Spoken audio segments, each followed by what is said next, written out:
ID the Future, a podcast about evolution and intelligent design. Hey, welcome to ID the Future. I'm your host, Andrew McDermott.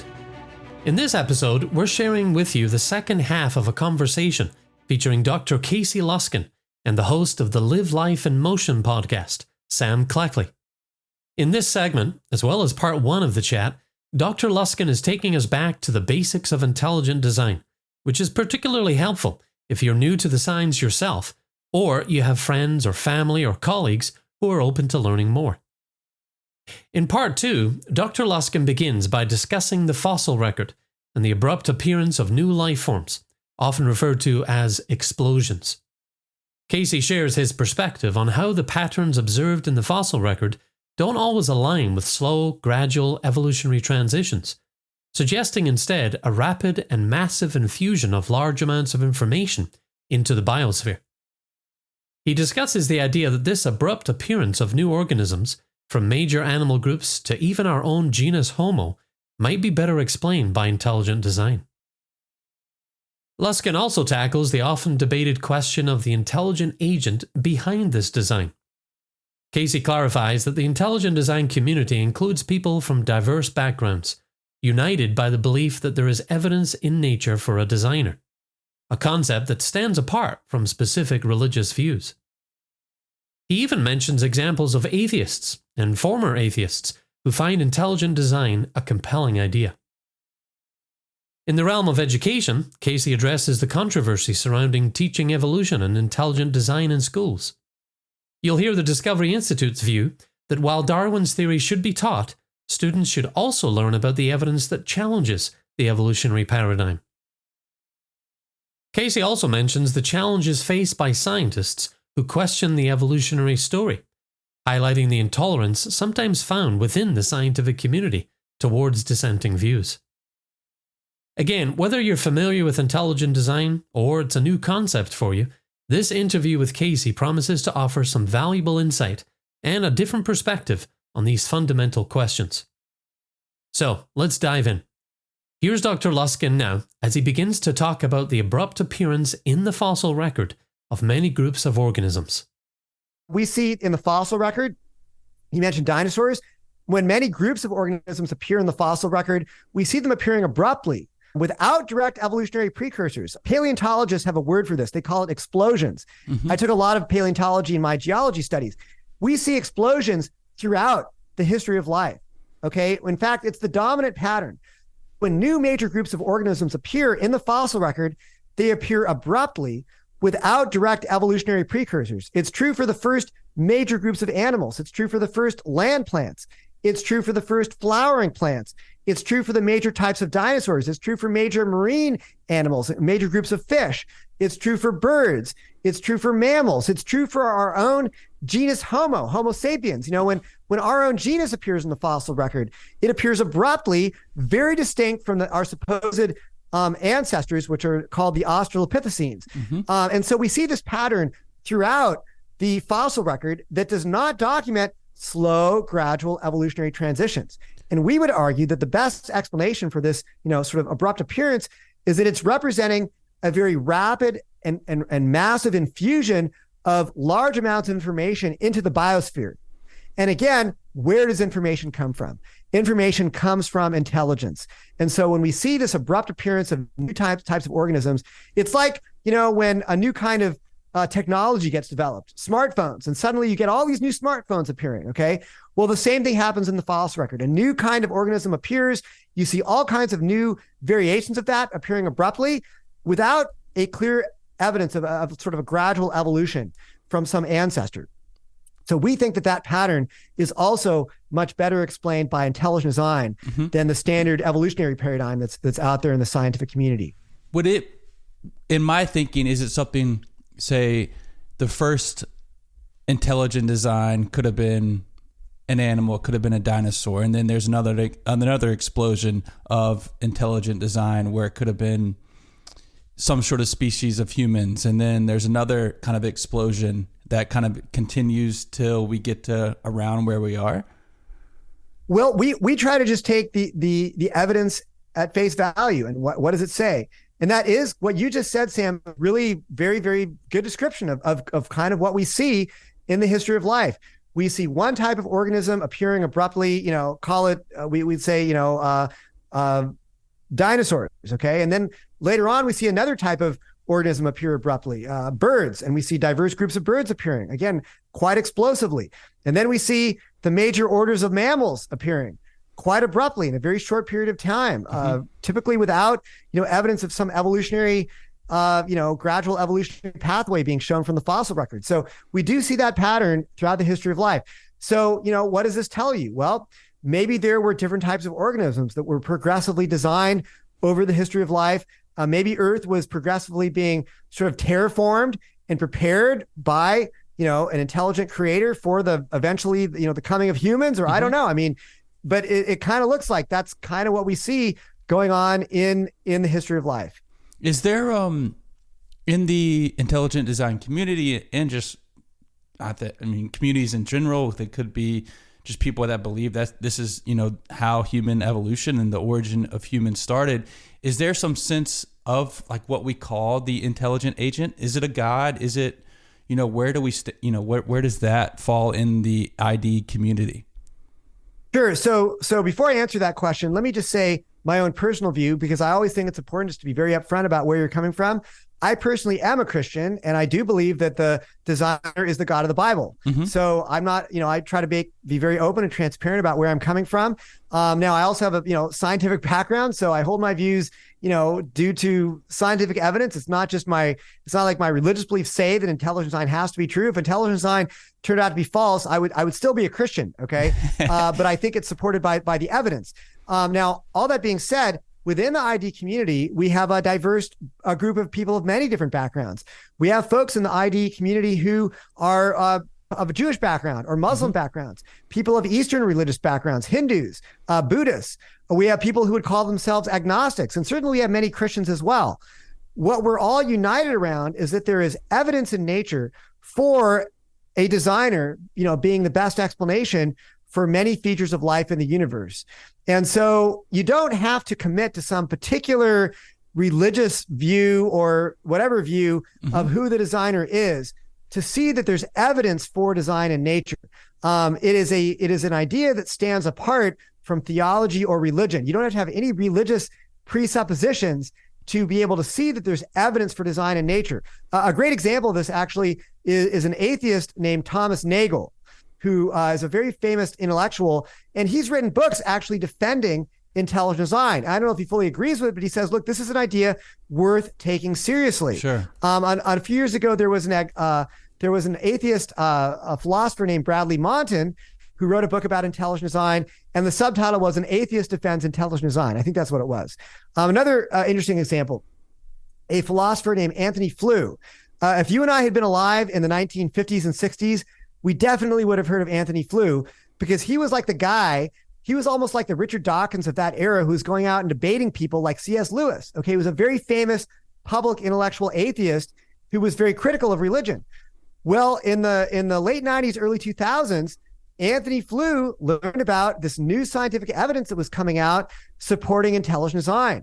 And he went through a major intellectual shift where he actually wrote a book that was titled "There Is No God," except on the cover, he crossed out the word "no" and said there is a God. And the book was all about his reasons for this intellectual shift. And the evidence for intelligent design was one of the major reasons he cited, the information in our DNA, and also looking at the evidence from cosmology for a beginning to the universe and the fine tuning of the laws of nature. And so what he said is basically, look, he actually, to my knowledge, never committed to any particular religious belief before he died.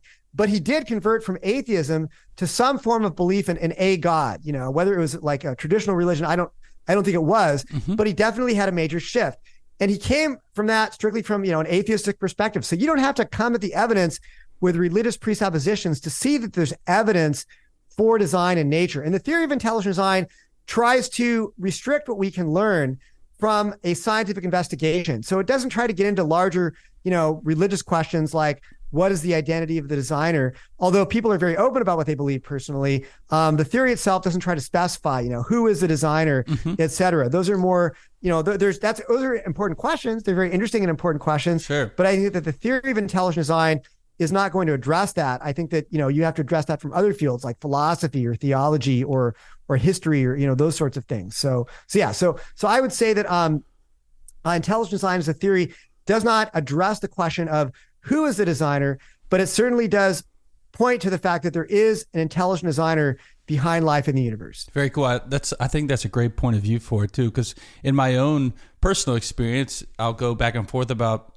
is there a God? Is there multiple gods? But I do believe there is a God, or there's somebody out there. Like, I don't know personally exactly what it is all the time, but I feel like there is something out there that is higher and above us. With the debate of it being taught in schools versus Darwin's evolution in schools, can you talk me through, is it being taught in schools? Why isn't it being taught in schools if it's not? And then the debate why Darwin is being taught in schools. Sure. So I actually deal with this a lot here at Discovery Institute, helping to advise people on what they should teach in public schools. And at Discovery Institute, we do think that Darwin's theory should be taught in public schools. It's been very influential in modern biology. And there's a lot of interesting and even, in many cases, meritorious aspects to Darwin's theory. And the modern theory of Darwin's theory is what we call neo-Darwinism. It basically incorporates our modern knowledge of genetics and DNA into this idea of natural selection, and explains how natural selection can work within DNA, within the kinds of, discoveries we now understand, a little bit more about how life works, obviously. So I do think that the modern theory of evolution should be taught to students in public schools. What we at Discovery Institute say, however, is that when it is taught, you should teach students not just the evidence for that theory. You should learn about the evidence for evolution, but you should also learn about the evidence that challenges evolution. And we've actually have a list of it's now over 1,200 PhD scientists who say that they are skeptical of the ability of random mutation and natural selection to explain the complexity of life. And so, there's many scientists in the scientific community who are very skeptical of the core tenets of the modern theory the modern version of Darwin's theory. And this is also in the peer-reviewed literature. When you look at the peer-reviewed scientific literature, you can find technical papers that are saying, look, many of these features do not look like they can be built up by this mechanism of natural selection. Or how do we produce new animal forms, what we call new animal body plans? How do we account for the abrupt appearance of many types of organisms throughout the history of life? These are largely unresolved questions for evolutionary biologists. And you can read that, they recognize these deficiencies in their theories of evolution in the mainstream scientific literature. So we think that if scientists can acknowledge these weaknesses in the modern theory of evolution in the technical literature, then students should be able to learn about that, especially if they're already learning about the evidence that supports evolutionary theory. So we think that students should learn about the evidence for and against evolution. So evolution is taught almost universally, ubiquitously around the United States. Almost every single public school district is going to be teaching evolution to its students.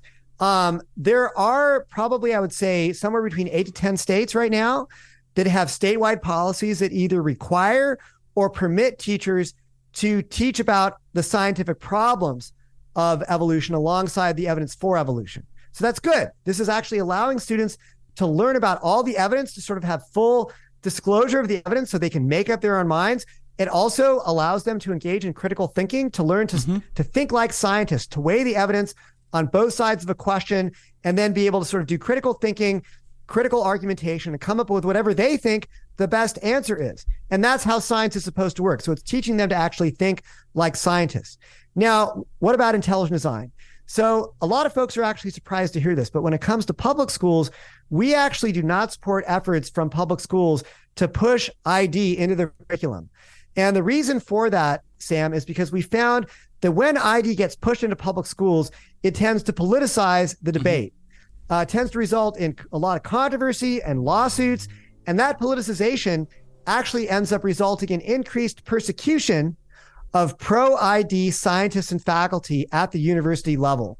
And that persecution ends up actually hindering the ability of those scientists to be able to grow and develop the theory of intelligent design as a science. And that really is our priority with intelligent design. We want to see it grow and develop as a science. That's why we're funding research into it. and not just, saying we want to push this into public schools. We're not trying to do that.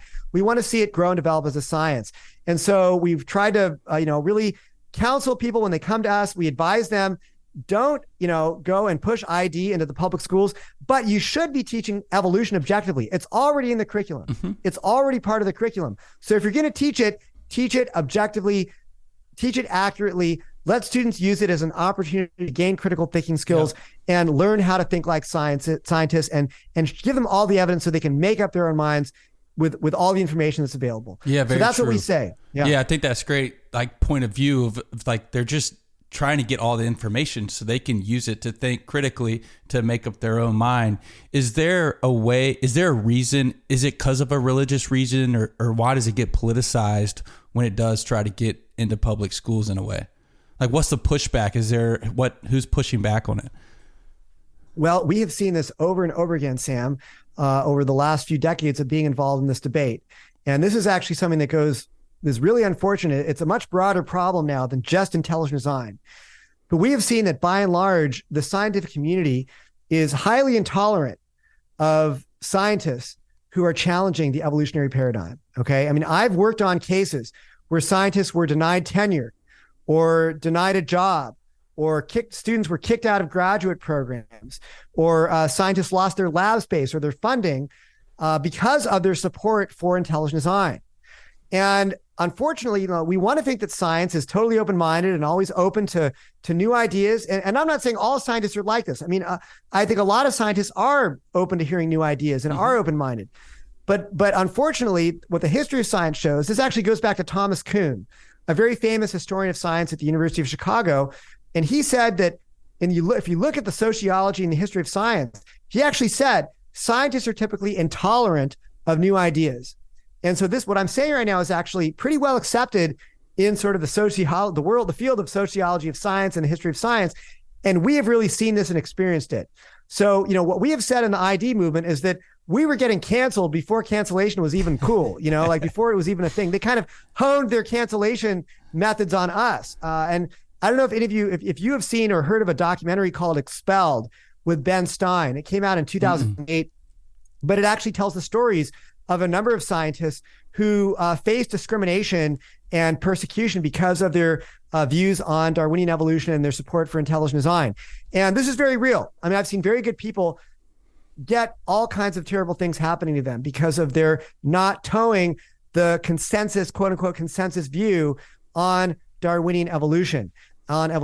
So what happens with the schools is that as soon as you want to, let's just not even talk about intelligent design. This happens when we just want to bring in, say, peer-reviewed criticisms of the standard evolutionary paradigm that contradict what students are also going to learn. They should also learn the evidence for evolution, but they contradict, sort of the pro-evolution arguments.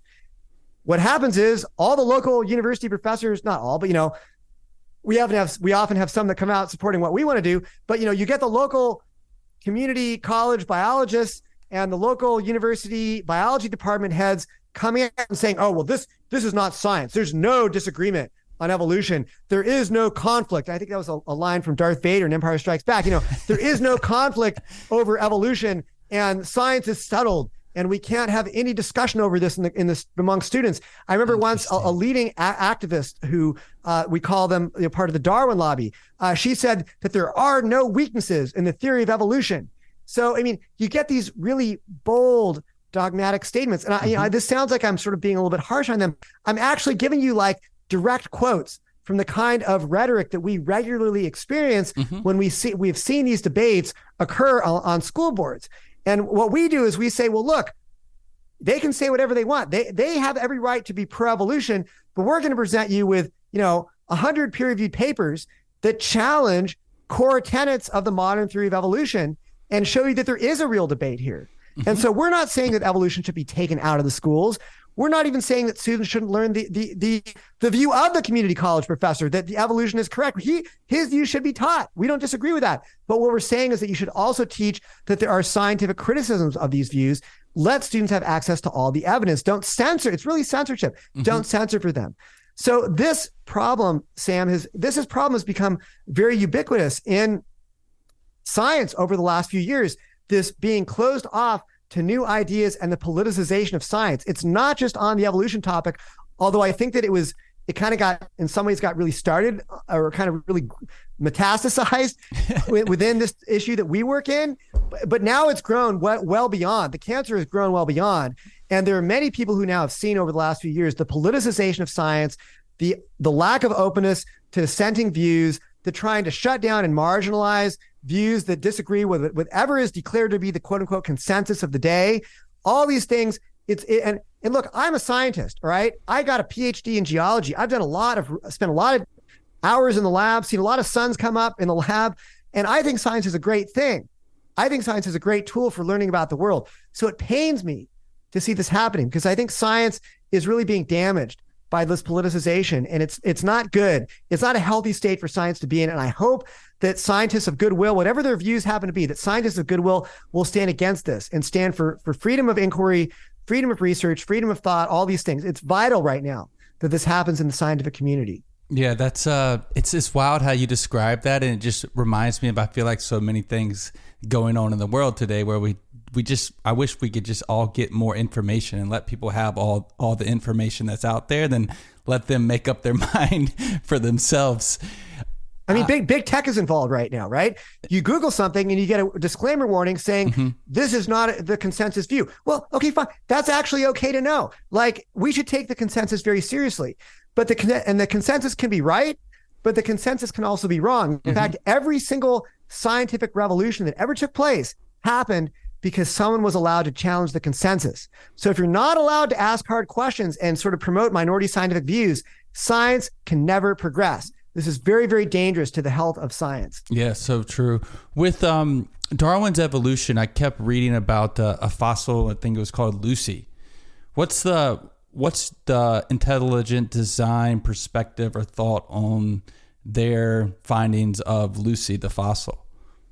So let me be clear about one thing. So within the intelligent design community, there are some people who accept that humans have common ancestry with apes, and there are some people who are skeptical of that. Okay. We all, I think, would agree that if you're just to produce, I don't know about all, but I think many folks on both sides of that question of common ancestry would agree that to produce the differences between us and sort of an ape-like ancestor that lived 4 to 8 million years ago would require so many changes to produce a human that it could not have occurred through standard, blind, unguided evolutionary mechanisms, that there's not enough time in the fossil record to produce, the many millions of DNA differences between us and a chimpanzee in just, say 4 to 6 million years since we supposedly shared a common ancestor. I think right now, the best estimates I would say show that there's upwards of 100 million base pair differences between us and a chimpanzee. Okay.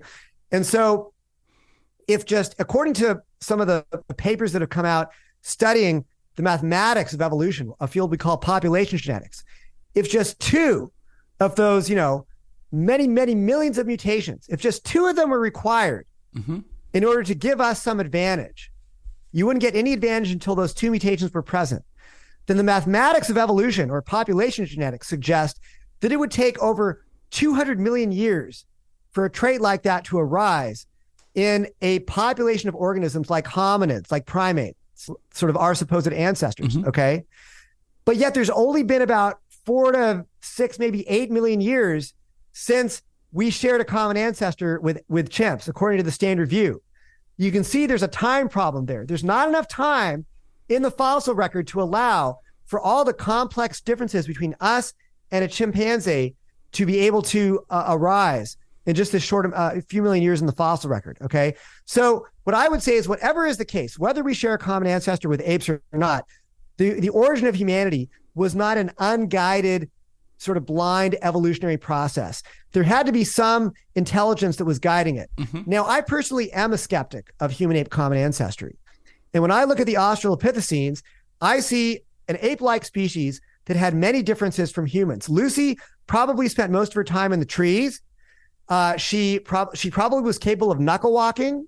She probably had some capability to do upright walking, what we call bipedalism. But the upright walking that she had was very well suited for probably walking on tree limbs, okay? It was not a form of bipedalism where she could run and walk like we do. Additionally, Lucy's brain size is basically about the same size as a chimpanzee. Okay. So she had a very small brain. Her mode of walking, her mode of locomotion was very different from that of modern humans. And when you look at the technical literature, you can find actually that the mainstream paleoanthropology literature acknowledges that there is a large unbridged gap between the earliest members of our genus Homo, which are very human-like, by the way, and these Australopithecine apes. And there is not fossils that sort of bridge an evolutionary transition between the Australopithecine apes and the earliest members of the genus Homo. There's a large unbridged gap there. That's the kind of language that we see from leading scientists talking about this. So I really don't think that we see good fossil evidence of human-ape common ancestry. You want to talk about the genetics? We sometimes hear that humans and apes have genomes that are 99% the same, only 1% different. That statistic is false. It's been debunked by modern studies of genetics. At the very least, our genomes are somewhere between 4 and probably 16% different from our supposed most closest relative, the chimpanzee. All right. But the point is this: even if we were 99% the same as a chimp, so what? All right. Well, all that shows is that we were built upon a common blueprint. All right. And I think that common design, and we're not 99% the same as a chimp, by the way. It's at best, it's like 96%. And some of the studies suggest perhaps as low as 84% similar. It's actually an open question because we don't have good versions of the chimp genome. And the versions we do have use the human genome as a scaffolding. So they are more human-like than they ought to be. But that's a whole nother question, a whole other topic. But whatever the percent similarity happens to be between humans and chimps, those functional genetic similarities could easily represent us being built upon a common blueprint. Kind of like, getting back to computer programming. When computer programmers write a new program, they will often borrow code from pre-existing programs to write that program. Okay, I used to do that all the time. I would borrow code from me, or I would Google stuff, and figure out how to make the code work. I would, computer programmers do this all the time. Microsoft Windows is just, borrowing the previous version of Windows and then hopefully improving it. Usually it gets better with each iteration, not always, but I'm a Windows user, so I can say that. But that is what computer programmers do. They borrow code. So why couldn't an intelligent agent use a very similar principle of reusing programming modules in our DNA to build new types of organisms? And so we see sort of this common design, this reusage of programming modules in different types of organisms. So the fact that organisms have similar DNA, that could be pointing to common design just as much as it is pointing to common descent. Yeah. And then, of course, there's our minds, all right? The human mind is totally different from the mind of an ape. I mean, yes, apes are very intelligent. In some cases, they actually can do things that they have very good memories, for example. They can sometimes beat a 4-year-old on a memory test, okay? So fine, apes are smart, all right? But at the end of the day, I mean, they don't have complex language. They are not building complex technology. They don't compose sonnets. They don't compose. They don't interact with religion. They don't create literature. We're the ones that write scientific papers about apes, not the other way around. So there's a huge, massive gulf in the intellectual and cognitive capabilities between a human and our supposed nearest relative, the chimpanzee. What's interesting also, you get this field called evolutionary psychology, which tries to explain the origin of the human mind in evolutionary terms. And according to that field, every human behavior should be tied back to helping our ancestors to survive and reproduce. So everything that you do, Sam, the type of, the way you like to have your bacon cooked, the reason that you love your spouse, the reason that you like the Blue Jays over the Dodgers, I have no idea if you're a baseball fan, whatever it is that you like to do, you do it because of evolutionary reasons that are tied to, forces that caused your ancestors to pass on their genes. Okay. And this is called evolutionary psychology. The problem is that there are many human behaviors that seem to far outstrip the requirements of evolutionary psychology, that our ancestors, all they had to do was just pass on their genes, right? On, say, on the African plains 1 million years ago. If that's all we had to do, why does every single human civilization compose this amazing thing called music? Why do we create beautiful art universally? Why do we all compose literature? Why are we all doing mathematics? Why is every human civilization engaging in, this religious devotion to deities? Why do we build cathedrals? Why are we creating science to study the deep mysteries of the universe. Almost all of humanity's most cherished behaviors would be totally unnecessary if all you had to do was survive and reproduce on the grassland plains of Africa 1 million years ago. All right. There is no reason why you predict all of these complex behaviors that humanity does today. So I think that's very interesting. I think it shows that humanity was designed for purposes that are higher. We were designed for purposes that are higher than mere survival and reproduction. Okay. And it points to the design of our species for higher purposes than just passing on your genes, which is what evolutionary psychology says. At the end of the day, that is the ultimate explanation for everything you do, is just to pass on your genes. Why do we love? Why does Oskar Schindler risk his life to save all these Jews, during World War II, who weren't even part of his clan or his family? It's very difficult for evolutionary psychology to explain many of the most beautiful, cherished human behaviors. Why did a guy die on a cross 2,000 years ago, saying that we should love our enemies and pray for those who persecute us? These are universally held values among all human cultures as the highest form of human morality. But it goes totally against what you would expect if all our ancestors had to do was just pass on their genes on the African plains 1 million years ago. Okay. So I think that evolutionary psychology and evolutionary biology in general fails to explain the origin of the human body, human genetics, and the human mind. And I think that intelligent design is a much better explanation. Yeah. I mean, because it's so complex, like you can't figure it out. Just, I feel like from natural selection or some, evolution throughout the years. What about if somebody's interested in learning more? They've listened to this podcast, or they're just in general curious. Where could they find more information? Sure. So please feel free to check out our websites. We've got, one of our best ones is just intelligentdesign.org.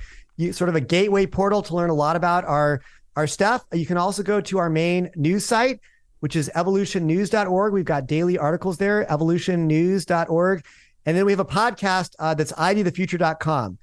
So not trying to compete with you, but if you really, if you want to dig even deeper into this kind of stuff, check out ID the Future. You're not going to get the diversity, I'm sure, that people get on your podcast, Sam. But if they want to dive deep on ID, check out idthefuture.com. No, totally. I actually I have it pulled up right in front of me. With Casey, where do you see this going in the next 100 years? Do you see it eventually being more of an accepted theory? Yeah, so it's really interesting, Sam. What we have seen over the last 10 or 20 years are increasing numbers of papers in the mainstream technical literature that are criticizing the standard evolutionary paradigm.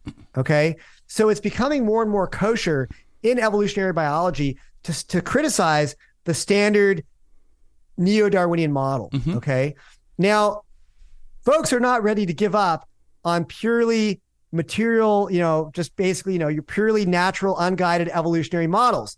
So they're coming up with now what they call post-Darwinian models. There are other models of evolution, like what we call the extended synthesis. It's a sort of a new Wild West version of evolution where there's supposed to be all these other forces that can possibly help explain how new features arise. When we look at these new models of evolution, we see that actually, in many cases, they're actually even worse than the old Darwinian paradigm, the old neo-Darwinian paradigm, at explaining the origin of new complex structures. So I think it's going to take some time, maybe a generation or two, I don't know, but it's going to take some time for evolutionary biologists to realize that, neo-Darwinism doesn't work, but also many of these post-Darwinian models of evolution don't really get the job done either. They're not totally wrong. I mean, each one is giving us a little piece of the puzzle, sure, but they're not answering these fundamental questions, like where do new complex features come from? I think for that, I think already we see the intelligent design movement and community growing. We see our research program growing. So I think that we're going to continue to grow. We have a summer program where we have students come from all over the world every summer to learn about intelligent design from our top scientists. And many of them are going on now to get graduate degrees, getting faculty positions. And there's sort of now there's this community of new up and coming generation of scientists who are very friendly to intelligent design. They haven't just been hearing the caricatures that were being taught by their college professors. They've learned about ID straight from the scientists who are developing this idea. And they really are the ones who are going to carry the torch for ID in the future. So I'm very bullish on the long-term future of ID, but I think it's going to take some time for sort of mainstream biology to give up on purely materialistic, naturalistic models. And once they get to that point, I think they're going to be willing to consider intelligent design, but it could take some time to get there. Well, Casey, thank you so much for joining me, man. This has been incredible. You've educated me to a new level, I think, in my own thinking and understanding of it. So thank you for joining me. Thank you for taking time out of your first day back from vacation. I really appreciate it, but for real, thank you for coming on. Thank you so much, Sam. Appreciate your time and appreciate the great questions. That was the concluding half of a conversation with Dr. Casey Luskin on the basics of intelligent design. Be sure to go back and listen to part 1 if you haven't yet. In part 1, Casey talks about the historical roots and modern resurgence of intelligent design. And he lays out some of the evidence for the design hypothesis at the cellular level in life, as well as in the fine-tuning of the universe. We're grateful to Sam Kleckley and his Live Life in Motion podcast for permission to share this exchange on ID the Future. You can check out more from Live Life in Motion wherever you listen to your podcasts. For ID the Future, I'm Andrew McDermott. Thanks for listening. Visit us at idthefuture.com and intelligentdesign.org. This program is copyright Discovery Institute and recorded by its Center for Science and Culture.